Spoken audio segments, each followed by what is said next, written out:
Hello friends, welcome back to my YouTube channel. कैसे हैं आप सब लोग? उम्मीद करता हूँ सब लोग ठीक होंगे और आपकी बीएसटी की पढ़ाई बहुत अच्छी चल रही होगी। क्लास ट्वेल्थ के बोर्ड्स भी पास हैं, तो हम क्या करते हैं, अब क्लास ट्वेल्थ की बोर्ड की सीरीज़ को थोड़ा आगे बढ़ाते हैं जल्दी जल्दी। तो आज बीएसटी के लिए आप बिजनेस स्टडीज़ का मतलब चैप्टर 2 लेकर के आए हूँ, जो कि है प्रिंसिपल्स ऑफ मैनेजमेंट। के प्रिंसिपल्स ऑफ मैनेजमेंट क्या होते हैं, कितने प्रकार के होते हैं एंड किस किस ने प्रिंसिपल्स ऑफ मैनेजमेंट दिए हैं। तो मैं आपको थोड़ा सा इसका इंट्रो करा देता हूँ। प्रिंसिपल्स ऑफ मैनेजमेंट हमारे दिए हैं, जैसे कि फेयोल ने दिए हैं, हेनरी फेयोल, और हमारे टेलर ने दिए हैं। ठीक है, तो हेनरी फेयोल के प्रिंसिपल्स को हम पहले आज की वीडियो में फिनिश करेंगे और उसके बाद हम फेयोल की उसकी टेलर की सीरीज़ को निपटाएंगे। उसमें क्या होगा, टेलर की सीरीज़ में टेलर ने 4 प्रिंसिपल्स दिए हैं और 4 टेक्निक्स दिए हैं। उसमें प्रिंसिपल्स में भी कुछ बताया और टेक्निक्स में भी कुछ बताया उन्होंने, तो वो हम नेक्स्ट वीडियो में फिनिश करेंगे। लेकिन आज हम पढ़ेंगे सिर्फ और सिर्फ फेयोल के बारे में कि फेयोल ने कितने प्रिंसिपल्स दिए हैं और उन प्रिंसिपल्स को कैसे कैसे हमें अपने मैनेजमेंट में क्या करना है, अप्लाई करना है। तो हमारे फेयोल जी ने कितने दिए हैं? फेयोल भाई साहब ने हमारे 14 प्रिंसिपल्स दिए, means 14। They have given the 14 principles of management. And उसमें से हम क्या करते हैं, पढ़ना सीखते हैं। तो अगर हम फेयोल के प्रिंसिपल्स को क्या करेंगे, अपने बिजनेस में लगाएंगे, तो उससे क्या होता है, हमारा बिजनेस बहुत ही अच्छी से क्या करेगा, हमारा एडवांस लेवल पे जा करके क्या करेगा, हमारा बिजनेस डेवलप करेगा। तो चलिए फेयोल के प्रिंसिपल्स को पढ़ते हैं, जिसमें से पहला है उनका डिवीजन ऑफ वर्क। तो पहला प्रिंसिपल जो फेयोल ने दिया 14 में से, वो है division of work and specialisation. अगर हम अपने उसको वर्क को डिवीजन कर दें, मतलब डिवाइड कर करके स्पेशलाइजेशन का मीन्स उनकी क्वालिफिकेशन और उनके इंटरेस्ट के हिसाब से उनको दें, तो क्या होगा, हमारा काम जो जल्दी से जल्दी होगा। चलो रीड करके देखते हैं कैसे। अकॉर्डिंग टू दिस प्रिंसिपल, इस प्रिंसिपल्स के according, the entire work should be divided into small task instead of assigning the entire work to 1 person. हमें क्या करना चाहिए, अपने काम को डिवाइड कर देना चाहिए बहुत सारे पार्ट्स में, स्मॉल पार्ट्स में, बजाय इसके कि एक ही इंसान से सारा का सारा काम कराया जाए। एंड 1 टास्क और 1 should be assign to 1 person. जो हम अपने टास्क को क्या करेंगे, तोड़ेंगे, यूनिट्स में हम उसे डिवाइड करेंगे, तो हर एक असाइनमेंट का हर एक मेंबर क्या होना चाहिए, हेड होना चाहिए प्लान के अकॉर्डिंग। फिर उन्होंने बोला है according to his competence, qualification and experience. जो हम डिवीजन ऑफ वर्क कर रहे हैं, मीन्स हमारा वर्क जो था, हमने बहुत सारा काम करना था, उसे हमने 10 यूनिट्स में डिवाइड कर दिया।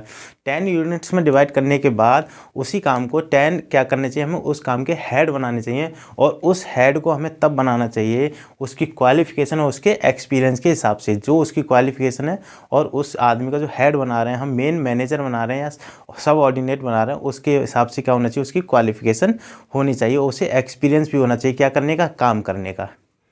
Then come to the next, authority and responsibility. Authority and responsibility, authority का मीन्स क्या होता है एंड रिस्पॉन्सिबिलिटी का मीन्स क्या होता है। Authority is the right of a superior to give orders to the subordinate and obtain obedience. Authority का means होता है, अगर मैं आपको कहूँ तो होती है पावर। तो पावर हमें, authority is the right of a superior. Superior के पास जो पावर्स होती हैं, मीन्स सुपीरियर मतलब होता है जो कंपनी में एक मैनेजर होता है, मैनेजर को क्या करनी चाहिए, कुछ पावर्स हमें देनी चाहिए टू गिव ऑर्डर्स। किस चीज़ के लिए, जो वो ऑर्डर दे सके, किसको दे सके, अपने सबऑर्डिनेट्स को, जो उसके अंडर में काम कर रहे हैं, या फिर जो भी उसकी एक पावर है वो थोड़ी बहुत उसके पास होनी चाहिए। ये ऑथोरिटी है। And what is meant by responsibility? Responsibility means obligation to carry out assigned on time. Responsibility का मीन्स होता है जो काम आपको, देखो एक ही इंसान की बात हो रही है, एक इंसान है परचेज वाला, परचेज मैनेजर है हमारा कोई, तो परचेज मैनेजर के पास हमारी ऑथोरिटी भी होनी चाहिए और हमारा क्या होना चाहिए, रिस्पॉन्सिबिलिटी भी उसे देनी चाहिए। और उसका मतलब ऑथोरिटी का मीन्स होता है उसके पास पावर होनी चाहिए परचेजिंग की, और यहाँ पर रिस्पॉन्सिबिलिटी का मीन्स बनना है कि उसे जो पावर दी गई है उसका सही से इस्तेमाल करके जो परचेजिंग है वो अपनी टाइम पर करनी चाहिए, इफेक्टिवनेस वहाँ पर दिखानी चाहिए। एंड हेनरी फायोल कहते हैं there should be balance between authority and responsibility, give authority according to his responsibility. वो कह रहे हैं कि क्या होना चाहिए, हमारी ऑथोरिटी और रिस्पॉन्सिबिलिटी में क्या होना चाहिए, बैलेंस होना चाहिए, पैरिटी होनी चाहिए। मीन्स बराबर बराबर की, जैसी ऑथोरिटी दे रहे हैं मतलब रिस्पॉन्सिबिलिटी जितनी दी है उसी के हिसाब से उसे ऑथोरिटी दो, ना ऑथोरिटी ज़्यादा होना चाहिए और ना ही रिस्पॉन्सिबिलिटी ज़्यादा होनी चाहिए। जितनी ऑथोरिटी है उसी के हिसाब से उसे रिस्पॉन्सिबिलिटी देनी चाहिए, तभी आपका काम जो है अच्छे से हो पाएगा। Discipline in management, discipline means obedience, respect and authority and complying with rules and regulations of the organisation. इसका मतलब है कि हमें क्या करना चाहिए अपने मैनेजमेंट में डिसिप्लिन क्या है, मेंटेन करके रखना चाहिए। और ये हर एक इंसान को क्या करना चाहिए, कंपनी के हर एक मेंबर को फॉलो करना चाहिए। And comply with rules and regulations of the organisation, जो भी ऑर्गेनाइजेशन के रूल्स और रेगुलेशंस बनाए गए हैं हमें उसी के अकॉर्डिंग क्या करना है, काम करना चाहिए। हमें अपने डिसिप्लिन से बाहर नहीं जाना चाहिए किसी भी मैनेजमेंट को। अकॉर्डिंग टू फायोल डिसिप्लिन रिक्वायर्स, फायोल के हिसाब से डिसिप्लिन कहाँ कहाँ ज़रूरत है। वैसे देखो डिसिप्लिन की तो ज़रूरत हर जगह है, we all need discipline in everything, चाहे वो स्कूल हो, इंस्टीट्यूशन हो, कॉलेज हो, आपका ऑफिस हो, घर में भी डिसिप्लिन की ज़रूरत है। अगर डिसिप्लिन नहीं होगा तो आपका घर भी मेंटेन नहीं हो पाएगा। तो हमें क्या करना पड़ता है, हमें डिसिप्लिन हर एक जगह पे, everywhere discipline is required, pervasive means everywhere. तो वो बोल रहे हैं कहाँ कहाँ, eight all levels of management की जितनी भी लेवल्स हैं हमें हर एक लेवल पे क्या करना चाहिए, डिसिप्लिन का रिक्वायरमेंट होता है। ये फायोल कहते हैं। कौन कौन सी होती हैं लेवल्स, याद करो मैंने पढ़ाई थी। 3 लेवल्स होती हैं, top level management, middle level management and lower level management. Lower को और क्या बोलते हैं बताओ, ये आप मेरे को कमेंट करके बताना। क्लियर एंड फेयर एग्रीमेंट, जो भी हम एग्रीमेंट कर रहे हैं वो क्लियर एंड फेयर होना चाहिए, उसमें कोई भी धोखाधड़ी नहीं होनी चाहिए। डिसिप्लिन हमारी कंपनी का होना चाहिए कि हम जो भी डिसीजन ले रहे हैं, जो भी हमारा वेजेस से रिलेटेड कोई भी कंप्लेंट या डिसीजन है वो हमें क्या करना चाहिए, अपने वर्कर्स के साथ या सुपीरियर के साथ क्या करना चाहिए, हमें डिस्कशन करना चाहिए। Judicious application of penalties and fines means जो भी आपने डिसिप्लिन बनाया है अगर उसको कोई तोड़ता है तो उसके लिए आपके पास फ़ाइन और पेनल्टी होनी चाहिए कि आपने अगर ये डिसिप्लिन तोड़ा तो आपको ये पेनल्टी भरनी पड़ेगी या फिर आपको फ़ाइन देना पड़ेगा। This is the best way to follow the discipline. अगर आप डिसिप्लिन को किसी भी जगह पे फॉलो कराना चाहते हैं तो ये वाली चीज़ तो होनी चाहिए। जैसे अगर आपने देखा होगा अगर हम बाइक लेके निकलें या फिर निकलते हैं, जो बहुत से लोग हैं, तो अगर वो ट्रैफिक वाला डिसिप्लिन ना हो कि आपको ट्रैफिक इंस्पेक्टर ने पकड़ लिया या फिर आपके पास फ़ोटो खींचेगा आपकी स्कूटी का, आप हेलमेट नहीं लगाए तो आपका चालान कट जाता है। चालान के डर से लोग क्या करते हैं, हेलमेट को पहनते हैं। अगर चालान का डर नहीं होगा तो लोग हेलमेट को नहीं पहनेंगे। तो this one is the best example of following discipline. Unity of direction का क्या मतलब होता है? Unity of direction states that there should be one head and one plan. इसमें सबसे मोस्ट इंपॉर्टेंट लाइन जो है वो ये है, one head and one plan. It means एक जो हमने प्लान बनाया है उसका एक ही हेड होना चाहिए। For a group of activities having same objectives means हमने परचेजिंग का प्लान बनाया है तो हमने क्या करना है, परचेज का एक मैनेजर बनाना है और हमें उसी के सारे क्या करने हैं, रूल्स फॉलो करने हैं, उसी की कमांड लेनी है, उसी के डायरेक्शन में जाना, उसी के लिए काम करना है। बाकी किसी से हमें कोई मतलब नहीं होना चाहिए। बाकी हमें नहीं मतलब होना चाहिए सेल्स मैनेजर क्या कर रहे हैं, फाइनेंस मैनेजर क्या कर रहे हैं, हमें बस फॉलो करना है कि हमारे परचेज मैनेजर ने हमें क्या वो कमांड दी है, हमें उसी के हिसाब से फॉलो करते जाना है। तो ये है one head and one plan. आपको ये चीज़ क्या करनी है, एग्जाम के लिए नोट करके लिखनी है कि वन हेड के अंदर वन प्लान ही होना चाहिए। Then come to the next point, unity of command and unity of direction. इनका मैं एक डिफरेंस भी लेकर के आऊँगा, इसमें बच्चों को बहुत ज़्यादा कन्फ्यूजन रहती है। इसका डिफरेंस मैं इस चैप्टर को फिनिश होने के बाद लेकर के आऊँगा। और बाकी अगर आप जल्दी चाहते हो तो आप मेरे को कमेंट बॉक्स में कमेंट करके क्या कर सकते हैं, पूछ सकते हैं। मैं आपको जल्दी से जल्दी कोशिश करूँगा इसी पर बनाने की। This principle state that subordinate should receive orders instructions from only one superior at a time. इसका मतलब है यूनिटी ऑफ कमांड का मीन्स है कि आपके अंडर में जो भी काम कर रहे हैं, जो भी सबऑर्डिनेट्स हैं, उन्हें क्या होना चाहिए, रिसीव होना चाहिए एक ऑर्डर और instruction from only one superior. जो आपसे ऊपर काम कर रहा है आपको उसी की बात माननी है और आपको उसी के ऑर्डर्स को क्या करना है, फॉलो करना है।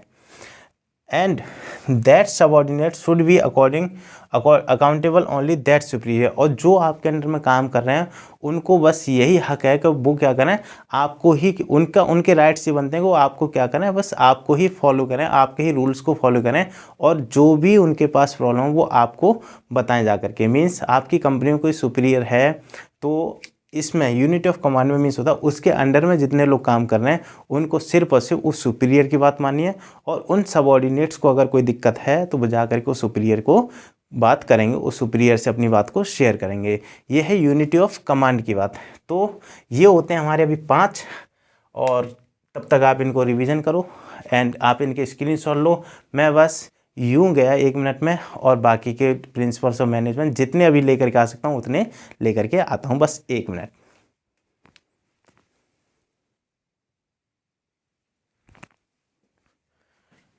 तो फ्रेंड्स ये हो गया, मैंने नया लेकर के आया। तो हमारा 6th क्या है, subordination of individual interest to general interest.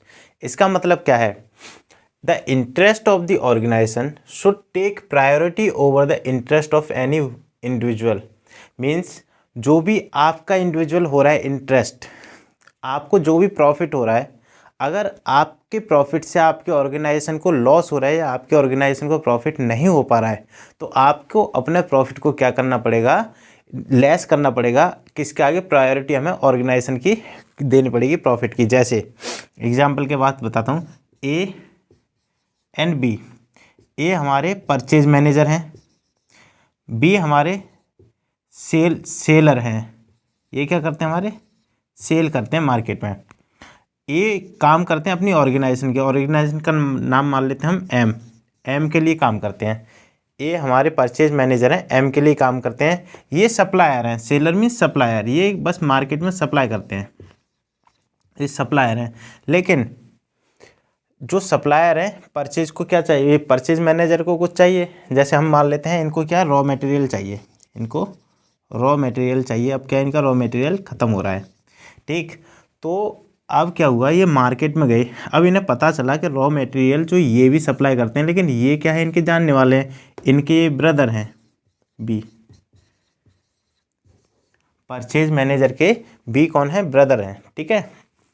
तो अब परचेज मैनेजर को पता चल रहा है कि बी भी सेल करते हैं, सप्लाई करते हैं रॉ मटेरियल का, लेकिन जो इन्हें रॉ मटेरियल पड़ रहा है वो बी से क्या पड़ रहा है, महंगा पड़ रहा है।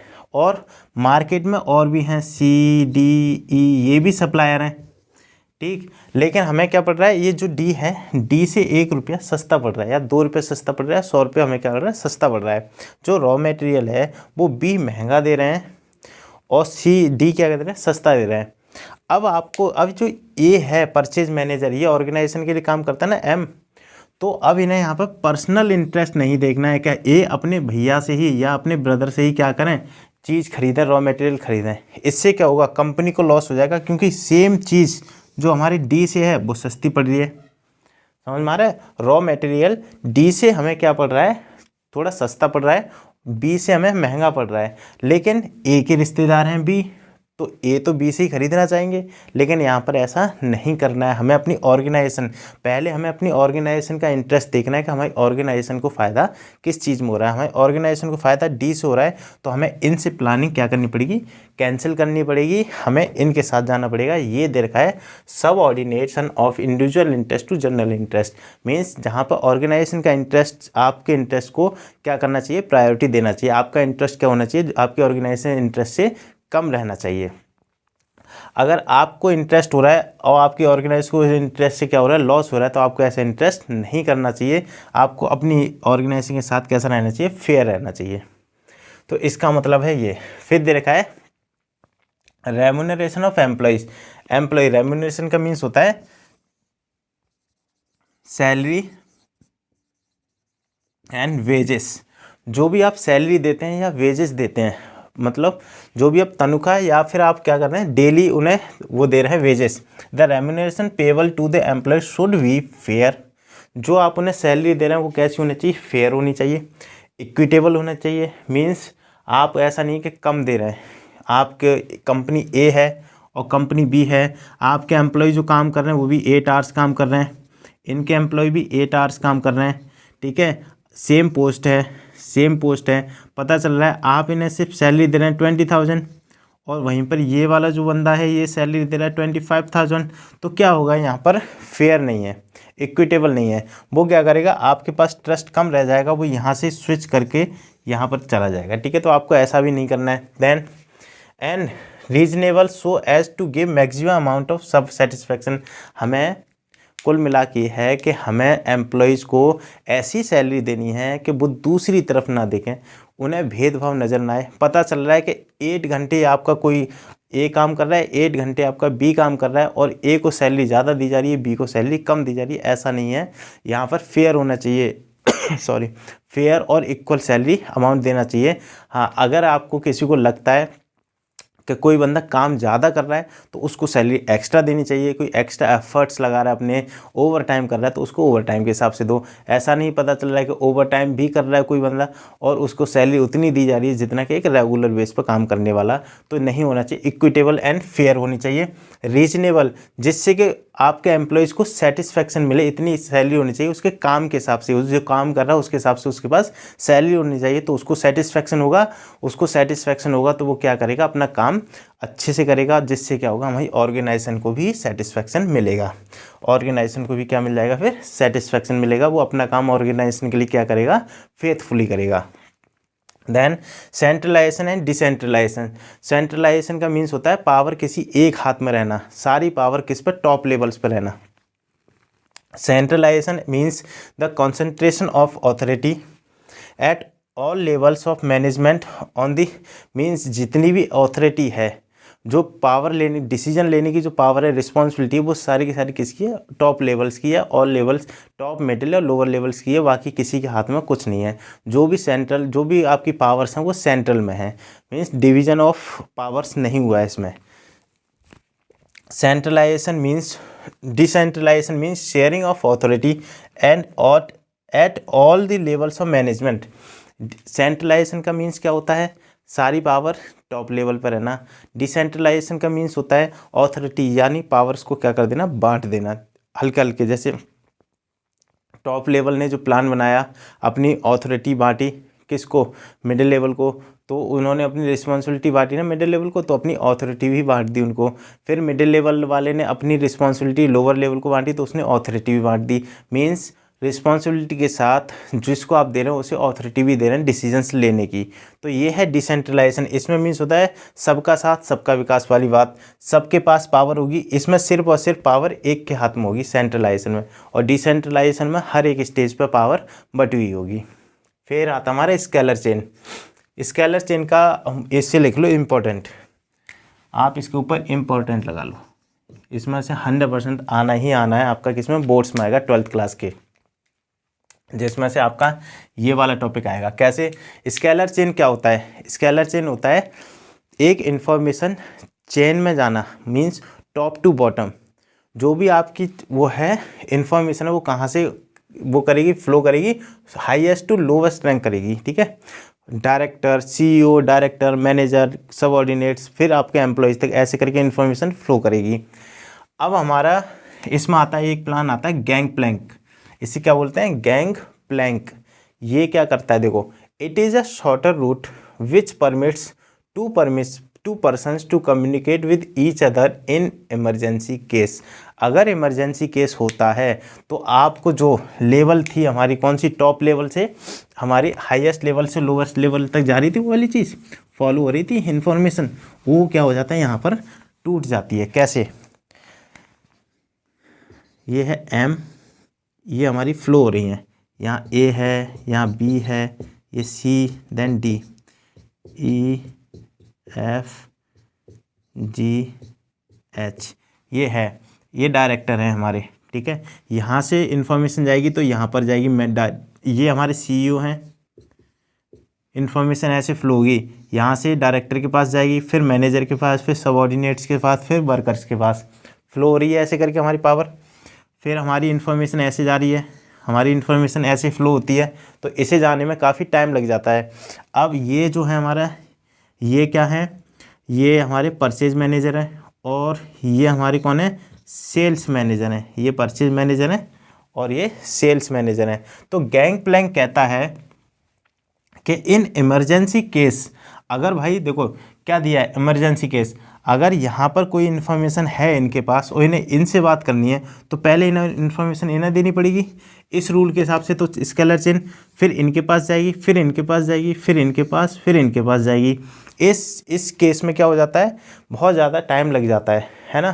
तो इमरजेंसी केस में आपका ये वाली जो चीज़ है, ये डायरेक्ट बात कर सकते हैं किससे, इनसे। इसको बोलते हैं गैंगप्लैंक। ये डायरेक्ट इनसे बात कर सकते हैं। बस इसकी कंडीशन बस एक ही है कि जिस पोस्ट पे ये हैं उसी पोस्ट पे ये होना चाहिए। अगर ये मैनेजर की पोस्ट पर हैं तो ये भी किस पे होनी चाहिए, मैनेजर की पोस्ट पर होने चाहिए। या फिर ये भी कंडीशन कुछ ज़्यादा नहीं खास, आपका जो एम्प्लॉय है, एम्प्लॉय, अगर एम्प्लॉय को सीईओ से कोई बात करनी है तो उन्हें क्या करना पड़ेगा, पहले अपने सुपरवाइज़र को, सुपरवाइज़र अपने सुपरिटेंडेंट को, फिर मैनेजर, फिर डायरेक्टर, फिर सीईओ पे पास पहुंचेगी। इस तरह से पहुंचते पहुंचते इन्फॉर्मेशन क्या हो जाएगा, लेट हो जाएगी। तो इमरजेंसी केस में आपकी मीटिंग कराई जाती है कि एम्प्लॉय की किससे, सीईओ से डायरेक्ट मीटिंग करा दी जाती है। उस केस में क्या होता है आपका, यहाँ पर ये इन्फॉर्मेशन डायरेक्ट यहाँ तक पहुँचती है, ये इनका बाईपास काट दिया जाता है। तो इसे बोलते हैं गैंगप्लैंक। और स्केलर ऑफ चेन और गैंगप्लैंक आपको समझ में आया होगा। ऑर्डर, इस ऑर्डर का मीन्स प्रिंसिपल ऑफ ऑर्डर दे रखा है 10th। इसका मतलब ऑर्डर नहीं है टू गिव पावर या गिव कमांड, इसका कमांड से कोई लेना देना नहीं है। इसे आप पढ़ोगे 100% आप इसमें क्या हो जाएगा, कंफ्यूज हो जाओगे। आपको ये याद रखना है कि इस ऑर्डर में, फयोल के प्रिंसिपल्स ऑफ ऑर्डर में कोई भी लेना देना नहीं है कमांड से। इसमें ऑर्डर का मीन्स है, it state that there should be a place for everything and everyone in an organisation eight,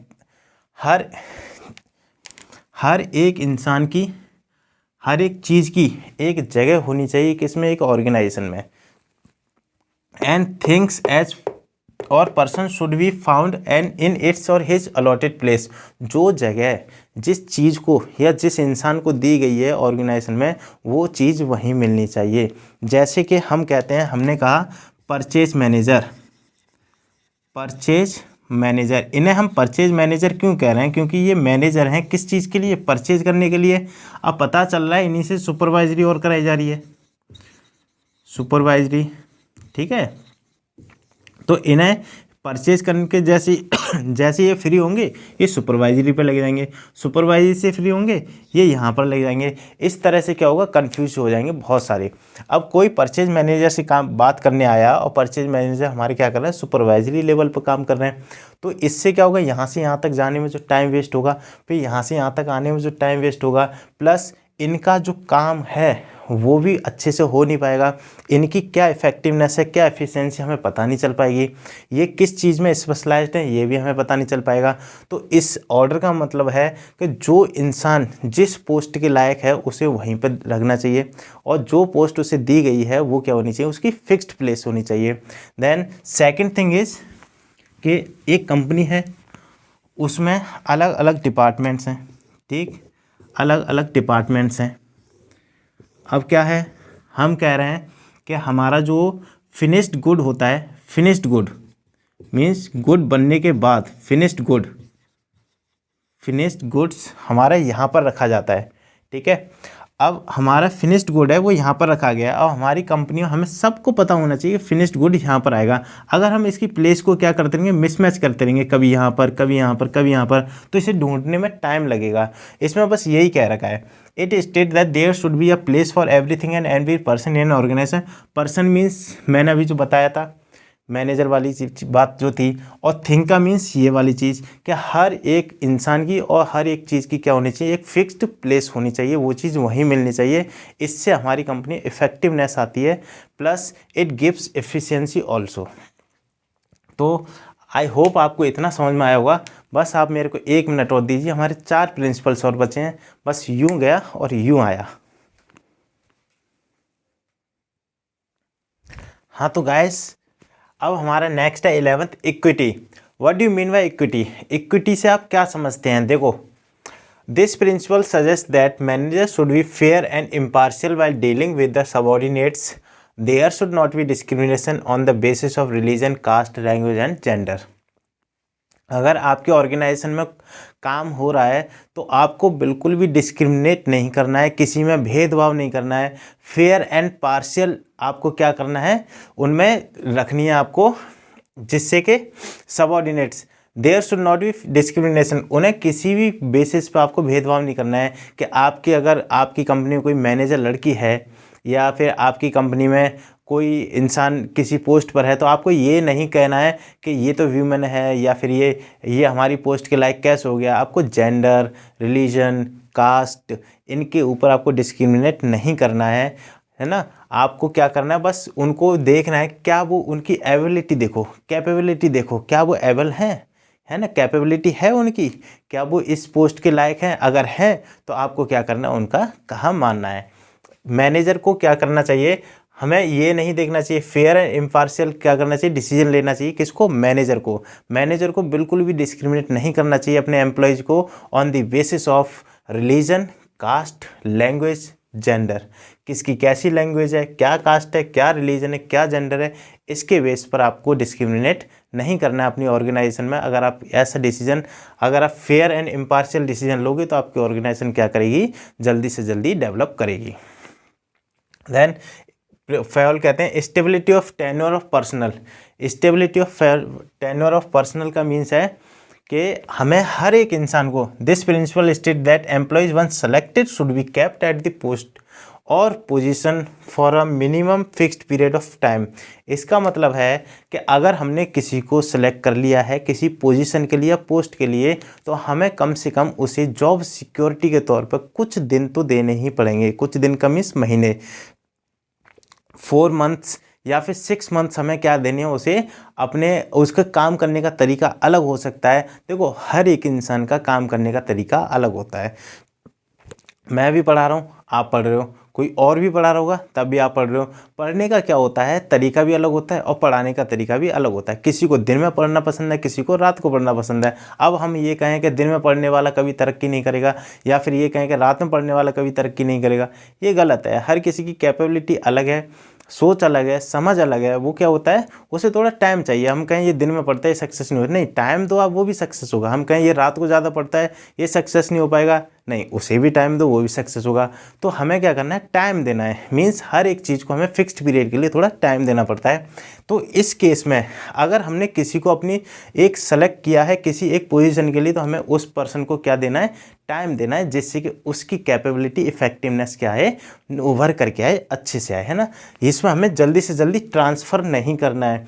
हमें एक इंसान को ये इनसिक्योरिटी नहीं देनी है कि अगर उसने काम नहीं किया तो उसे हम क्या कर देंगे, जॉब से निकाल देंगे। इस केस में वो क्या हो जाता है, बेचारा डर जाता है और आपका काम हड़बड़ी में क्या कर देगा, गलत कर देगा। तो हमें क्या करना है, उसको एक सिक्योरिटी फील कराना है कि अगर आपने 6 महीने तक कोई काम आप अच्छे से करो, 6 महीने हैं आपके पास, तो वो क्या करेगा, वो एक प्लान के तहत काम करेगा, तो उसका क्या आएगा, इफेक्टिवनेस अच्छी आएगी। इनिशिएटिव का मीन्स होता है किसी भी चीज़ को बढ़ावा देना, हमें मतलब स्टार्ट करना। जैसे वर्कर्स शुड बी एनकरेज, हमें क्या करना है, वर्कर्स को एनकरेज करना है, मोटिवेट करना है, जिससे कि उनके जो न्यू आइडियाज़ हैं वो क्या हो जाएं, ओवर क्या है, न्यू आइडियाज़ क्रिएट हो जाएं। ठीक है, अब sorry, out their plans for a improvement. अब क्या होना है, हमें जब भी हम कोई डिसीजन ले रहे हैं तो हमें डिस्कस करना चाहिए किससे, अपने एम्प्लॉयज़ से, अपने सबऑर्डिनेट से, जिससे कि उनके डिसीजंस, उनके आइडियाज़ भी हमारे पास आएँ। और हम अगर किसी एम्प्लॉयज़ का आपको आइडिया अच्छा लगता है या लगता है कि हाँ इसका आइडिया मार्केट में सर्वाइव कर जाएगा, ये आइडिया क्या है, एक बहुत अच्छी नॉलेज रखता है ये आइडिया, तो आपको क्या करना है, उन्हें एक बोनस भी देना है, जिससे कि आपके एनवायरनमेंट में क्या आ जाए, वर्किंग एनवायरनमेंट में एक पॉजिटिविटी आ जाए और हर कोई क्या करे, अपनी थिंकिंग लगा करके काम करना स्टार्ट कर दे, एक अच्छे वे में काम करे कि अगर उसने अच्छा आइडिया दिया तो उसको भी क्या मिलेगा, अलाउंस मिलेगा या फिर आपको उसको बोनस दोगे। तो यहाँ से क्या हो जाएगा, इनिशिएटिव हो जाएगा उसका। अब है last but not the least, esprit de corps. ठीक है, ये क्या हो जाएगा, हमारा हेनरी फेयल का सबसे लास्ट प्रिंसिपल है, कौन सा, स्प्रेड द कॉप्स। इसका मतलब है according to Fayol management should promote a team spirit. हमें क्या करना चाहिए, एक टीम में काम करना चाहिए। And harmony among all employees to realise, हमें क्या करना चाहिए, एक दूसरे में हारमोनी, हारमोनी मीन्स होता है with each other, with each other, मिल करके काम करना चाहिए। हमें क्या करना चाहिए, मिल करके काम करना चाहिए। मैनेजर को डिसाइड करना चाहिए, मैनेजर को ये देखना चाहिए कि हमारे जो एम्प्लॉयज़ हैं या हमारे जो काम कर रहे हैं वो टीम स्पिरिट में काम कर रहे हैं, क्या एक टीम बन के काम कर रहे हैं, क्या एक दूसरे में हारमोनी बनाए हुए हैं, एक दूसरे पर डिपेंड है या नहीं है। Among all employee realise organisation, क्या उनको ऑर्गेनाइजेशनल ऑब्जेक्टिव्स हैं जो हमने गोल ओरिएंट किए हैं, क्या उसकी तरफ वो काम कर रहे हैं।